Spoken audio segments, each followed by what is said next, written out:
मात्रात्मिका स्थिता अर्धमात्रा स्थिता नित्यायानुच्चार्या विशेषतः त्वमेव सन्ध्या सावित्री तुं देवी जननी परा त्वयितद्धार्यते विश्वं त्वयितत्सृज्यते जगत् त्वयितत्पाल्यते देवे त्वमस्यन्ते च सर्वदा विसृष्टो सृष्टिरूपा त्वं स्थितिरूपा च पालने तथा संकृतिरूपान्ते जगतोष जगन्मये महाविद्या महामाया महामेधा महात्मने महामोहा च भवति महादेवी महासुरे प्रकृतिस्त्वं च सर्वस्य गुणत्रय विभाविनी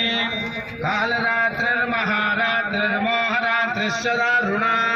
त्वं श्रीस्त्वमीश्वरी तुं ह्रीस्त्वं बुद्धिर्बोधलक्षणा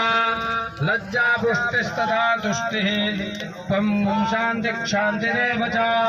खड्गिनी शूलिनी घोरा गतिनी चक्रिणी तथा संघिनी चापिनी बाणा भुषुण्डी परिघायुधा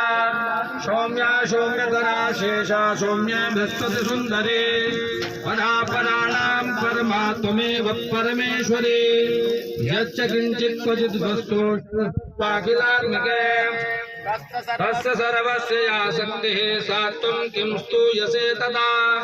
जया त्वया जगत्सृष्टा जगत्पात्यति यो जगत्